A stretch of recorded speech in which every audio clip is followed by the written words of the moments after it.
et on va rejoindre une personne assez exceptionnelle. Frédéric Julien Bonheur. Bonjour. Oh, bonjour. Comment vas-tu? Ça va et toi? Ça fait très plaisir d'être avec toi et de te recevoir dans ce magnifique endroit, c'est le Grand Palais. Formidable, le Grand Palais avec ses verrières, ce style magnifique. Frédéric, tu es donc agent d'artiste. Tout à fait. À Art Capital. Tu t'occupes donc de plusieurs artistes. De certains artistes, certaines personnalités aussi. Je suis agent d'artiste. Je suis aussi comédien. J'ai un panel exactement. Ouais. Mais moi, les artistes, pour moi, grandes, petites, il n'y a pas de grandes, petites. Ils sont tous de la même valeur. Ils partagent un moment de bonheur, bien sûr, ça c'est mon mot. Mais surtout à Art Capital, ça fait 20 ans que ce salon existe. En fait, ça regroupe 4 salons. Donc les artistes français, les artistes indépendants et aussi dessin, peinture à l'eau et comparaison. Voilà. C'est un salon quand même très important. Puisqu'en fait, on va être très pragmatique. Le premier en 1881, c'était les artistes français. Et après, est né en 1884 les artistes indépendants. Parce qu'en fait, on a appelé ça les refusés. Donc du coup, ils se sont dit, on va faire les indépendants. Voilà, on regroupe un peu parce que c'est encore une grande et longue histoire. Mais quand on se retrouve à cet endroit magique qui est le Grand Palais, on avait été justement délocalisé au Grand Palais éphémère derrière, justement au Champ de Mars, derrière la Tour Eiffel. On est revenu ici depuis l'année dernière, mais c'est un bonheur. On est à plus de 3200, 300 artistes qui sont là. C'est énorme. Mais comment Art Capital a réussi à se faire autant connaître? Alors, pour se faire connaître, c'est les médias. Oui. C'est aussi donner un partage. Et aussi, c'est avec tous ces artistes, parce qu'en fait, le monde est très petit. On a tous un copain, une copine, un journaliste, ou sinon un comédien, un acteur. On est tous des acteurs à la fois. Et de transmettre. Et comment se fait aussi connaître? C'est quand on a des personnalités qui viennent exposer, ou qui viennent à cet endroit. Et justement, ça fait plus parler pour sur tout le monde. Parce que justement, dernièrement, on a eu une émission sur TV5 Monde et qui a eu exactement plus de 15-20 000 vues. Et ça, c'est impressionnant parce que tout le monde a envie justement de découvrir Art Capital. Oui. Alors, bien sûr, on a la chance d'avoir le ministère de la Culture, on a la chance d'avoir la mairie du 8e, et ça, c'est exceptionnel. Fred, tu connais donc plusieurs artistes au sein de ce salon. Tu vas nous faire découvrir quelques-uns d'entre eux, dont une personnalité, je n'en dis pas plus, voilà. On la découvrira tout à l'heure, qui est exceptionnelle. On aura la chance de l'avoir en interview. Elle est, on va dire que c'est une famille. Oh oui. Et on va justement, je vais vous faire découvrir 2-3 artistes, mais il y en a plein que j'aime. Mais là, il y en a c'est des petites pépites, c'est des gens qui ont peut-être un petit truc en plus, peut-être, comme dirait le film. Alors on y va? Allez c'est parti.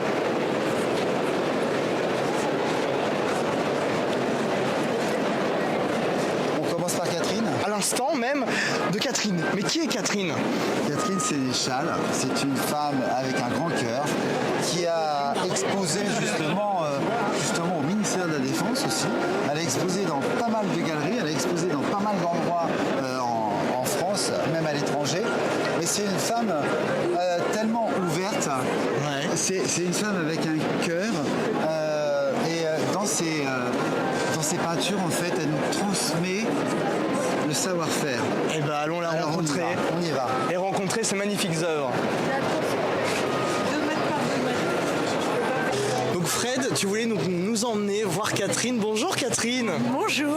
Comment ça va Catherine? Bah écoutez, ça va bien. Avec vous, tout va bien. Il n'y a pas de problème. Formidable. Alors Fred, tu connais Catherine, évidemment. Ça fait très longtemps que je connais Catherine. Catherine Sénéchal, et il faut aller voir son site, il est merveilleux. Elle a une page Facebook, elle a Instagram. Elle est vraiment elle est sur le net, elle est présente. Et en fait, elle a une diversité. Et elle va t'expliquer un petit peu cette diversité. Mais tu vois, il y a ce côté géométrie, on rentre vraiment dans un autre univers. Ouais, et je vois ça. Il y a de l'huile, il y a de la peinture, il y a de tout, il y a un mélange de bonheur. Catherine, ça me fait toujours plaisir de te voir. Et j'ai voulu te faire un petit clin d'œil dans cette émission. Un mélange de couleurs aussi, et d'abord. Pourquoi? Parce que la couleur, elle est synonyme de vie, de dynamisme. J'aime que les gens qui regardent mes tableaux, ça les rend heureux. Donc je vais mettre des couleurs fondues, parce que je travaille à l'huile, de façon que quand on regarde un tableau, ça nous rende joyeux. Et ça, c'est mon premier objectif quand je peins. Je peins depuis l'âge de 15 ans, j'en ai presque 70, donc c'est vrai que c'est un grand plaisir. Et j'espère que ça donne du plaisir aussi aux gens qui regardent mes œuvres. Vous me trouvez un peu partout sur Internet et vous tapez Catherine Sénéchal peinte sur Google et vous trouverez toutes les œuvres que je fais. Je fais à la fois de l'huile, je fais du collage aussi avec de l'huile, avec toujours des animations qui peuvent être à l'intérieur des maisons, à l'extérieur. Là, en l'occurrence, c'est la Fondation Vuitton, puisque effectivement, je suis tombée amoureuse de ce bâtiment. Et donc, je le représente d'une manière un peu cubiste, puisque on a des grands maîtres aussi. On s'inspire toujours de nos anciens et des grands maîtres. Mais c'est une transmission. Ah, bien sûr. Alors, moi, j'ai une chose à te poser. Bon, dans une émission, je te l'avais déjà posée, mais pour toi, l'art, c'est quoi aujourd'hui? L'art, pour moi, c'est vraiment un art de vivre, je dirais, une pensée, c'est le beau. Je trouve qu'on devrait donner des cours de beauté aux enfants à l'école. Je dis toujours ça. Je pense que c'est important de s'arrêter sur du beau. Parce qu'on voit beaucoup de choses pas toujours belles, malheureusement. Et le beau, je trouve qu'il n'est jamais assez mis en valeur. C'est comme le bonheur, c'est l'instant T. Oui, absolument. Merci beaucoup, Catherine. C'est moi qui te remercie. Mais de rien. Belle, très très belle découverte. Alors, est-ce que vous pouvez nous présenter un petit peu justement cette œuvre-là spécifiquement, parce que celle-là, elle m'a directement sauté aux yeux. Eh bien, effectivement, c'est l'intérieur, le rez-de-chaussée de la Fondation Louis Vuitton. Moi, je suis tombée amoureuse du bâtiment. Il est regrettable qu'on ne puisse pas le visiter quand il n'y a pas d'exposition. Et c'est dommage, car il y a des coins, des recoins, des escaliers, de la végétalisation, un toit qui ressemble à des voiles. On dirait un grand paquebot, un grand voilier. Et ce tableau représente le rez-de-chaussée où on trouve beaucoup de bassins avec de l'eau, on trouve beaucoup de fontaines aussi. Donc l'eau est omniprésente dans ce bâtiment. Et à cet endroit-là, l'eau est strictement immobile, elle est figée et ça fait un effet miroir que j'ai voulu représenter ici, avec toujours les colonnes lumineuses qui entourent ces bassins, qui donnent beaucoup de gaieté. J'ai rajouté quelques couleurs. Pourquoi? Parce que vous savez que le violet est quand même un indispensable dans la vie des peintres. Pourquoi? Parce qu'il fait chanter les autres couleurs. Vous prenez les impressionnistes. Avant les impressionnistes, ils faisaient des ombres en marron. Quand les impressionnistes sont arrivés, ils ont fait des ombres avec des violets, avec des oranges, et ce qui a tout changé, qui a donné une luminosité au tableau et qu'on admire encore maintes et maintes fois. Et donc, ce violet et ce mauve sont toujours omniprésents, à petite dose bien sûr, dans mes œuvres, afin de faire chanter les couleurs. Et petite dernière question, je vois qu'il y a une rose. Mais pourquoi cette rose au coin du tableau? Eh bien, c'est quelqu'un, un photographe que je connais, qui me l'a déposé ce matin auprès de mon tableau. Ça, c'est beau. Une belle histoire. Beau. En plus, dans la semaine du Grand Palais, avec la Saint-Valentin, donc c'était peut-être un geste d'amour, mais amical. Voilà, absolument, oui, tout à fait. Merci, Catherine. Merci, Catherine. C'est moi qui vous remercie Et en d'être là. parlant de couleurs, tu parles de violet, on va aller voir quelqu'un qui parle très bien le violet. Je vais te présenter une petite pépite. Eh bien, allons-y. Allons-y. Bonjour Adélaïde. Bonjour, Frédéric. Quel bonheur d'être avec toi. Écoute, en plus, tu es au Grand Palais, Art Capital 2026. C'est pas la première fois. Non, ça fait plusieurs années que je suis au sein de Comparaison, Tout à fait. dans le groupe expressionniste abstrait. T'aimes changer de groupe comme ça, mais t'aimes partager. Exactement. Et là, tu es sur une belle allée, Magnifique. parallèle aux Champs-Élysées, parallèle à la Seine. À Paris, sous la neige, sous la pluie. Voilà. Et en fin de salon avec la Saint-Valentin. Magnifique. Alors, je voudrais que tu me racontes, parce que tu sais qu'on se connaît depuis longtemps, ton parcours, tu as commencé à peindre il y a combien de temps? Moi j'ai fait les Beaux-Arts, Exactement. je peignais déjà enfant. Il y a eu une petite pause maritale de quelques années. Et puis de ça 5 ans, on m'a tapé sur l'épaule, on m'a dit voilà, il y a un nouveau matériau qui vient de sortir, 100% français. Aurais-tu envie de relever le challenge? J'ai dit ok. On est parti dans l'aventure, on a stabilisé les pigments et puis depuis je les quitte plus et on fait ce genre d'œuvre, voilà. Donc De toutes les formes. C'est toujours assez assez rond. C'est toujours assez rond parce que moi j'aime le rond. T'aimes arrondir les angles? Voilà, Un peu j'aime ça. exactement. Elle adore arrondir les astres, le 7e ciel, tout ça. Mais on peut très bien faire des formes rectangulaires et triangulaires, mais je m'y retrouve moins pour le moment en tout cas. Peut-être un jour. C'est un pas à faire ou pas pour toi? Je pense que je suis tellement bien dans ce que je fais que pour l'instant, je reste dans mon petit confort. Voilà. Mais là, on est sur du petit format parce qu'on est comme des spécialistes du très grand format. On a fait des réalisations de 15 mètres d'eau par 5 mètres de large quand même. Je sais que tu as exposé dans des endroits merveilleux à Paris, en France, à l'étranger. À l'étranger, Miami Art Basel, la Biennale de Venise. Magnifique endroit. J'ai même une amie qui m'avait parlé de toi à Miami. Et vous voyez, le monde est petit quand même. Adélaïde, alors je pense qu'on a dû te comparer. Petit message à Soulage quand même. Oui. Alors dis-moi. Il y a quelques jours, j'ai reçu un grand professionnel qui me dit j'ose pas te le dire, je ne veux pas te vexer. Alors je m'attends à une critique évidemment. Bien sûr. Il me dit mais c'est du grand Soulage et il me dit 1973. Alors maintenant c'est comme le vin, il y a des millésimes. Il y a des millésimes. T'as gardé le bouchon parce que mais je pense pas que le bouchon soit bouchonné.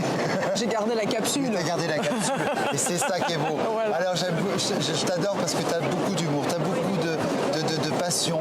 Et t'es une passionnée depuis longtemps. T'es fidèle à toi, mais t'es fidèle aux gens qui t'aiment. Oui. Où on peut te retrouver bientôt parce que t'es une personne vraiment entière. Alors, je suis suivie par InReal Art, évidemment, qui s'occupe vraiment de moi merveilleusement. Mais aussi, je serai sur le salon Révélation et puis au prochain salon d'automne. Pour l'instant, c'est ça qui est dans le pipe. Bon. Alors, ma dernière question pour moi, l'art pour toi, il est comment aujourd'hui? L'art pour moi, il est plus que jamais vivant et vecteur d'émotion. Je pense que les artistes ont un vrai message à faire passer, c'est restons solidaires et bienveillants, humanistes les uns avec les autres. Parce que l'art, ça sert à se dépasser, mais à dépasser son humanité dans le bon sens du terme, mais à accéder à l'au-delà, dans le bon sens du terme. C'est comme le bonheur. Tu l'écris en un seul mot, si on le détache, ça sera ferait un malheur. Alors, je te souhaite plein de bonheur. Merci beaucoup, Adélaïde. Et bien sûr, allez suivre sur les réseaux sociaux. Bien sûr. Adélaïde Leferme. Donc les réseaux sociaux et aussi sur son site internet. On continue, c'est du bonheur. Merci. Je vais vous faire découvrir une autre personne qui est formidable. C'est un petit homme, mais c'est un grand homme. Et il va vous faire partager, tout est un travail avec les yeux, les mains. C'est la vérité peut-être du passage de la vie. Alors, je suis avec Dominique. Dominique, je suis très contente d'être avec toi. Moi aussi. Pourquoi ce visage? Ah, ce visage, c'est pas un visage, c'est une expression avant. C'est une expression. Avant tout. Des émotions, elle doit donner des émotions. En fait, c'est un peu les emblématiques qui sont là. Voilà. Tout à fait. C'est les rides, c'est beau les rides. Ah oui, forcément. C'est Les la vie. rides, c'est ça. C'est la vie. C'est la vie. Ah oui. Et tu peins depuis combien de temps, Dominique? Oh là, j'ai fait les beaux-arts à partir de 10 ans. Et maintenant, depuis, j'ai toujours peint. Entre-temps, j'ai fait du vitrail pendant 42 ans. Ah oui. C'est pour ça que je travaille en glacis. C'est la transparence pour moi est importante. Donc là, comment tu fais ça en fait? En fait, là, ce tableau, déjà, il part de photos que je fais avec moi, parce que c'est ma compagne, D'accord. Jocelyne. Et donc, je fais des photos. Il ne faut pas que ça soit posé. Il faut que ça soit une émotion qu'elle doit faire ressortir. Oui, oui, oui. Donc, je choisis une photo, et puis je la fais. Et donc, c'est une peinture au glacis, sans arrêt. Voilà, je prépare la toile avant. Et puis, Tu mets combien de temps pour faire une œuvre comme je celle-ci? dirais un mois. Un mois? Ouais, T'as un mois de entre travail? 3 semaines et un mois, oui, de D'accord. travail, oui. Et tu fais que les visages? Oui, aujourd'hui, oui. Aujourd'hui, oui. J'ai eu plusieurs périodes. En fait, tu as plusieurs périodes, tu as eu plusieurs vies, on va dire. Voilà, exactement. Voilà. Exactement. Et tu as eu plusieurs métiers. Oui. On va dire que tu as Voilà. plusieurs cordes À mon arc. et à ton arc, exactement. Ouais, c'est ça. Mais c'est ça qui est formidable. Bah oui. Et qu'est-ce que tu veux faire passer comme message en Moi, grâce. À travers tout ça. Eh bien, il doit y avoir une interaction entre ce que je propose et la personne qui va regarder. C'est-à-dire que chacun va avoir son émotion sûr. en fonction de son vécu, sûr. à l'instant T, en fonction de son émotion personnelle. Elle est triste, elle va le percevoir différemment si elle est joyeuse. Donc c'est ça qui est intéressant, c'est que chacun d'entre nous va prendre ce qu'elle va vouloir donner. Oui, les emblématiques, c'est toujours ça. Mais c'est ça. En fait, beaucoup de gens ne sachent pas. Mais en fait, quand on parle de quelqu'un en disant tiens, j'ai vu un tel, voilà. tu vas me dire ah oui. Voilà. Et tiens, C'est ça. quelqu'un que t'aimes pas trop, tu vas dire ah oui, on passe à autre voilà. chose. Et en fait, là, il y a ce côté à la fois. C'est ça. Et là, chacun va y prendre ce qu'il va Tout à vouloir. fait. Et pourquoi cette petite bague? Ah, mais ça, c'est une histoire entre nous. C'est une histoire entre le tableau et toi? Entre elle et moi.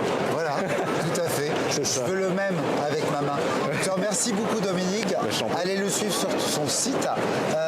Dominique, ton site, c'est C'est Dominique Fontenot, @.fr, free.fr. free.fr. Voilà. Eh bien, écoutez, allez-y le découvrir. Merci. Parce que ça, transmettre les choses de la vie, c'est le plus important.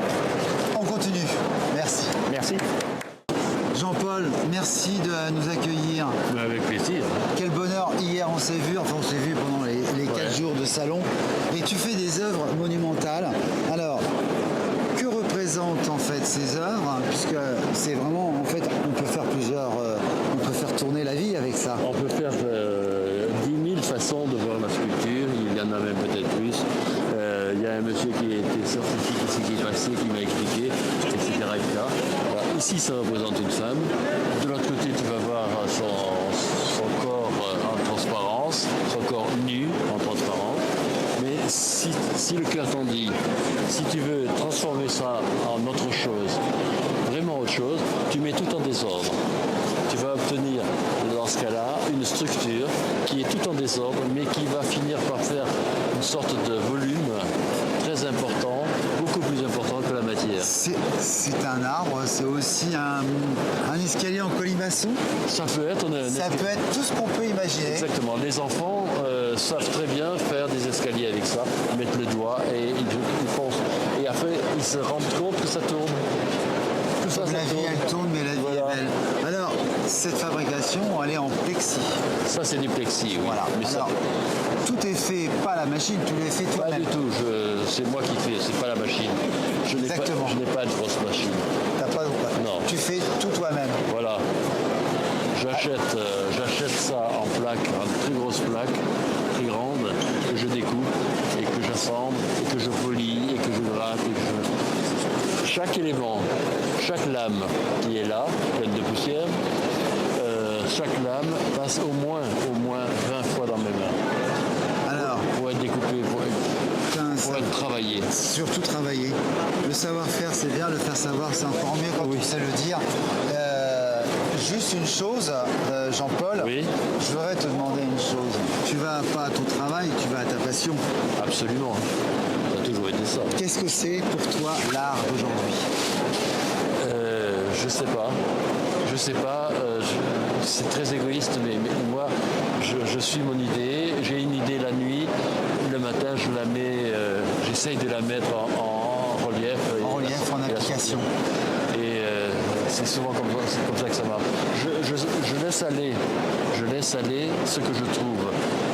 Comme disait Picasso disait « je ne cherche pas, je trouve », c'est pareil pour moi, certainement pour beaucoup d'artistes. Et donc je trouve des choses, et ces choses je les suis. Je suis parti d'un travail, quand j'étais jeune, très jeune, à 20 ans, je faisais des personnages, je faisais des hommes, je faisais des animaux, très figuratifs, très figuratifs. Petit à petit, cette figuration a légèrement disparu jusqu'à ce que j'en arrive à la géométrie et après à l'art abstrait. Je fais maintenant des sculptures, ça c'est un peu ancien, je fais maintenant mes sculptures avec uniquement des lames d'acier qui sont une lame idiote. Je pourrais t'en montrer des photos si tu veux, on verra après. Et ces lames, tu les tords comme tu veux, tu en fais n'importe quoi, c'est fantastique, fantastique. Alors, Jean-Paul Boyer, vous avez un site, bien sûr. Oui. Hein. Allez le découvrir parce que c'est un homme formidable. Et l'art, comme je dis, l'art l'art n'a pas de prix quand on aime. Voilà. Merci Jean-Paul, on se dit à très très bientôt et bonne fin de salon. Salut mon général. Merci. Bonjour Stéphane, merci de nous accueillir devant cette toile au Grand Palais. C'est un plaisir d'être avec nous pour partager ce moment de vie, de bonheur justement. Comment tu arrives ici exactement au Grand Palais? Il y a une histoire pour arriver ici. Dans ce salon-là, on peut être que invité. Donc on arrive parce qu'on est invité par une section. Voilà. Après, dans des autres salons des artistes français, on postule. Donc on présente une toile. Comme le salon d'automne. Comme salon d'automne, voilà. Tu fais aussi, exactement. Voilà. Et alors, que représente, parce que c'est quand même une scène de vie, qu'est-ce que tu as voulu exprimer dans ce tableau? En fait, c'est une reprise d'un tableau de Léonard da Vinci, La Madone à la grotte. Donc ça s'appelle plutôt d'après. Donc il y a Van Gogh qui a fait beaucoup d'après de Millet, Picasso il en a fait du d'après de Velázquez, de plein d'autres artistes. Donc c'est une... en fait, j'ai gardé le sujet, mais j'ai changé la mélodie, le rythme. C'est un autre rythme. C'est pas le même rythme qu'il a.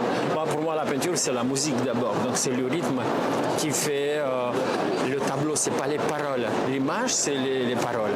Vous pouvez avoir de très très belles paroles. Très très belles paroles. Et si la musique n'est pas bonne, votre parole, ça vous aide pas parce que la peinture, c'est pas de la littérature. Bien sûr. Et c'est une interprétation du tableau de Léonard da Vinci. Mais c'est la Madone à la grotte, mais pour moi, c'est plutôt la Madone dans les décombres. Dans les décombres, dans la destruction. Il y a un petit peu de tristesse à la fois. Est-ce que tu représentes un petit peu ce que tu as peut-être du vécu en fait? Oui, c'est tout à fait ça. Moi, plutôt, je pouvais l'appeler la Madone du Kiev. Oui. Ou du Alep, il y a quelques années. Dis-nous d'où tu viens justement. Moi, je viens de Moldavie, donc forcément, l'histoire, il est un peu ce qui se passe là-bas. Tu y retournes là-bas? Une artiste, c'est normal, un artiste doit vivre, il doit être touché par ce qui se passe maintenant. On ne peut pas prendre des arbres bleus et du palmier et du bagnole à droite, à gauche, du joli quoi. Moi, ça me touche ce qu'on vit et je pense que je ressens actuellement. On est touché par c'est pour ça qu'on est contemporain. C'est pas parce que j'ai repris un tableau ancien et que je suis ringard. Pas du tout. Il y en a qui le disent. Il y en a qui le disent. Pas grave. Voilà. Il y en a qui sont ringards parce que ça ne les touche rien du tout. Ils peignent de jolis bouquets de fleurs et de jolis paysages. Voilà. Moi, j'ai repris un tableau ancien pour refaire redécouvrir pour montrer ce que je ressens maintenant, pour parler de notre vie, de notre actualité.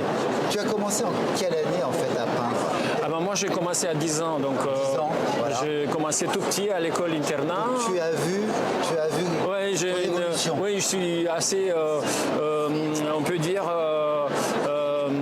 vintage, donc j'ai assez d'âge pour vivre la mort de l'Union soviétique, l'amour du communisme, etc., etc. Et maintenant, malheureusement, on vit la guerre à nos portes. C'est à deux pas. Est-ce que tu retournes là-bas? Est-ce que tu as de la famille? Si j'ai de la famille, mais malheureusement, j'ai un emploi du temps bien chargé, difficile à y retourner. Qu'est-ce que tu pourrais transmettre aux jeunes d'aujourd'hui qui veulent peindre? Parce qu'en fait, l'histoire, pour comprendre l'avenir, il faut connaître l'histoire. C'est ce que tu transmets. Qu'est-ce que tu pourrais leur dire aujourd'hui aux jeunes qui sont aux Beaux-Arts? Quelle est la patte à donner?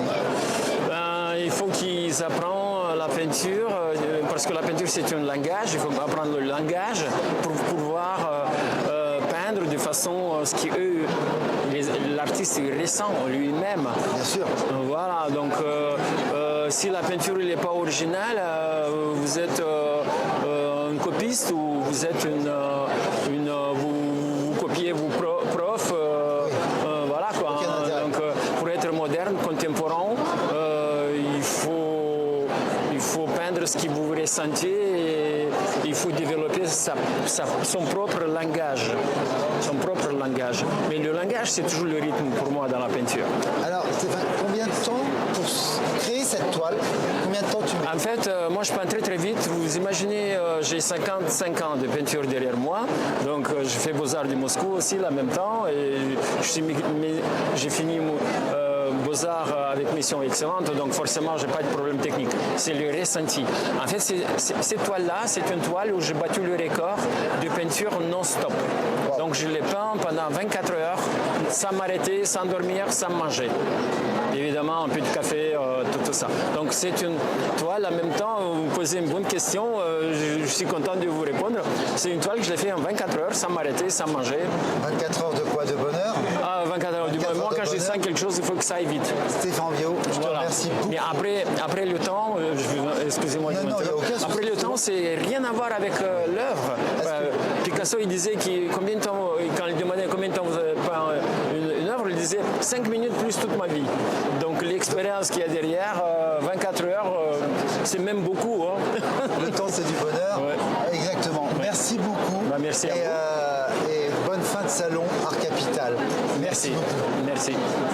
Tu nous as donc montré une œuvre magnifique en violet. Et aujourd'hui, on a une personnalité mais extraordinaire, vêtue tout en violet également. Mais c'est une œuvre d'art à elle-même, Annie Dupéré. Merci, merci, c'est gentil, c'est Parce que je gentil. t'ai parlé du violet, parce qu'il y avait aussi Catherine qui parlait de violet. Les artistes habillent en violet. Pas toujours, Pas toujours, de temps en temps, mais voilà. bon, voilà. Et donc, Catherine, justement, qui nous parlait de violet pour les artistes. Et là, au début de cette émission, je vous parlais du grand artiste, qui est cette passion du violet, des couleurs. Et je suis très heureux de te présenter une artiste peintre. Bien sûr, on connaît Annie en tant qu'actrice, comédienne, et dans la littérature aussi, mais écrivaine. Et Vocation première à laquelle je reviens. voilà, aux Beaux-Arts. Oui, oui.